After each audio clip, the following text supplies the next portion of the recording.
Howdy hoo, all my stock market gamblers. This is Tall Mike and welcome to the show. Today is Wednesday, September 9th. Anyways, we are getting that stock market bounce that I talked about yesterday. Like I say, I don't think we're going to go straight down from here. Don't get me wrong, we're not out of the woods yet. We are holding the 50-day moving average in the NASDAQ, in the Dow, in the S&P. So as long as that 50-day moving average, as long as we don't fall below that, I think we're going to be okay going into the election. Anyways, we're also getting a nice little bounce in the GDX and the GDXJ and also the GLD. Gold, it was sitting right on the 50-day and it's just bouncing off nicely like it's supposed to do. I think I'm more confident that gold will hold than the actual stock market will hold. But anyways, they're both bouncing from the 50 days. As long as we stay above the 50 days, we're going to head higher. There's an election coming. Nobody wants to crash the market right before the election. And anyways, speaking of crashes, let's talk a little bit about real estate. Everybody wants to know why real estate is strong, why it's up 8% year over year, why it's not crashing down.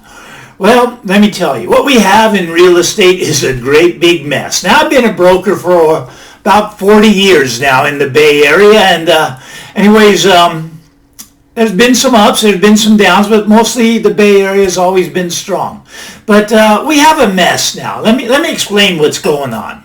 All right, so let's say you worked really hard like my buddy did, and anyways, he bought his home, and then he bought a second home. He bought a rental home. All right, so now he's got a tenant living in his rental home. Now, he's got a mortgage on this home. He's got to pay his mortgage. But here's the problem. The renter is not paying him. Now, what can he do? Can't do anything. They have an eviction moratorium until the first of the year, until January 2021. He's not getting rent. So he doesn't have the money to pay the mortgage. Now he's in trouble here because he's got two mortgages. He's got one on his main house and one on the rental house. Now he'd like to let the rental house just go, but they're going to come after his main house also. Anyways, it's a little bit of a mess. So the tenant's not paying because of this eviction moratorium. Now here's the good news. There's also forbearance for him. The bank cannot come and take his property until January 2021. All right, so let's say we get all the way through to January 2021. What happens? Does his tenant have all the back money and he gives it to him and then he gives it to the bank? Maybe. I don't think so. I don't think the tenant will have the money. I think he'll have to go through an eviction process. Now, the eviction process takes, basically, they say 30 days, but believe me, it's closer to 60 or 90 days. Now, the good news is that the foreclosure process does take at least 90 days. So if he can get a tenant in there that's paying rent, maybe he can get, his forbearance back in. Maybe they can rearrange the loan. Maybe they can tack some of the loan onto the end of it. But what we have is a complete and total mess in the real estate process. Now, think about it. Okay, we can't even start cleaning up the mess until January. And who knows, they may extend it out all the way to next June or a whole nother year. They are just postponing the problem. They're kicking the can down the road. But what happens in January, this is not where these houses, there's like 1 out of 3 tenants is not paying their rent right now. Okay, so there's a lot of landlords that don't want to be landlords anymore because they don't even have the legal protection to go get the money. They can't get the money from their tenant and they can't kick the tenant out. But in January, they can start to kick the tenants out. So let's say January they start, we got February, January, February, March. This thing will start to play out in April for the renters. Now let's talk about the forbearance. The forbearance, we got, I think it's something like 9 million homeowners are not paying their mortgage. They're in forbearance. They're not delinquent. Actually, they are. But they call it forbearance. So we got 9 million of those. You know what happens if 9 million homes hit the market all at once? Well, when does this start playing out? Not now. There's forbearance. January. But January is not when the homes are going to hit the market. No. It's, to get the foreclosure process through in many states, most states, it's going to take 3 to 6 months. So that puts you out to March or maybe even June. So somewhere in between March and June is when these homes are going to hit the banks, and then the banks don't want them. They give them to us realtors, and us realtors, we put them on the market.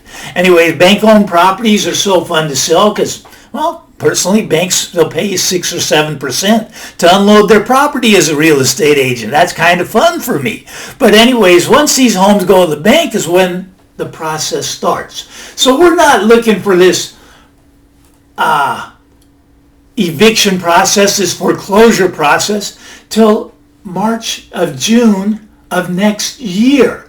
So we still have some time. This is why real estate's not crashing. This is why real estate's holding strong. But believe me, we have a mess, and we have a mess to clean up. I mean, this is going to be like a tsunami coming. The tsunami's coming in real estate. Anyways, it gives you a little time. If you want to sell your property, you probably still can. You probably can still get a really good price for it. But what happens when the tsunami comes? Well, anyways, what happens is right now if you want to sell, first guy, he gets out at the high prices. And people start to go, maybe this tsunami's real. Maybe I should sell because they see him selling. He gets out up here. Next one gets out down here. Next one gets out down here. It's a stair step down. They run out of buyers is what happens. Now right now there's buyers in the market and there's no properties to buy. But there's going to be this tsunami of millions of homes are going to come and they're going to hit the market. And when they hit the market, it's a stair step down. It's like the first one to get out. They have to, right now people are greedy. They set their price so high, and right now they're every now and then the bid hits it. But when the tsunami comes, you have to get underneath the market, and that drives the prices down because the next guy has to get underneath where you sold and drives the prices down more. Anyways, these prices will come down. There will be a real estate crash. It is coming. It may take 2-3 years still to play out. It's not going to happen next week. I know everybody will get always, bring it on. Let's have the crash. I want to buy a house cheap. I want it cheap. It's going to happen. It's just not going to happen just yet. Anyways, it's like the stock market. Now, let's go back to that a little bit. Stock market's going to come down also.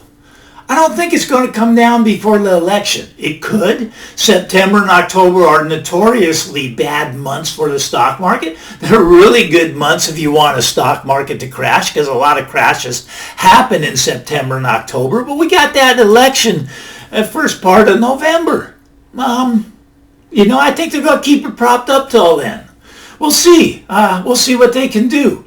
Anyways, as long as that 50-day moving average holds, I'm saying play it to the upside. If the SPY breaks below the 50-day moving average, run for the hills. We're going lower. We're going a lot lower. Get out. But right now it's holding, and I think it's going to continue to hold.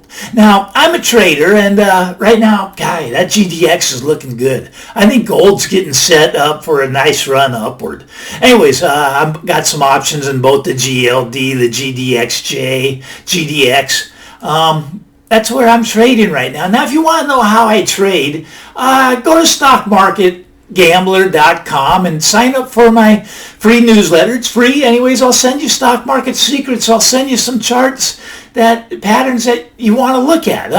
You want to know how to trade this market. This market has a lot of volatility, and volatility is good for traders. We love volatility. We love to trade the market. We love the ups and downs. We love that little 600 point down yesterday, 500 point up today. We can chase this all, Traders love this stuff. Get on my newsletter. Stock Market Secrets is what the newsletter is, and just go to stockmarketgambler.com. tallmike.com and give me your email. I'll send it to you. It's free. The other thing's free is to subscribe. Hit that subscribe button. Punch it.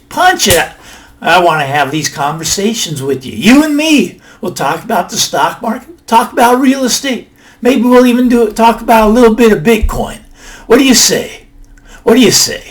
Punch that subscribe button. That's all I got for you today. This is Tall Mike.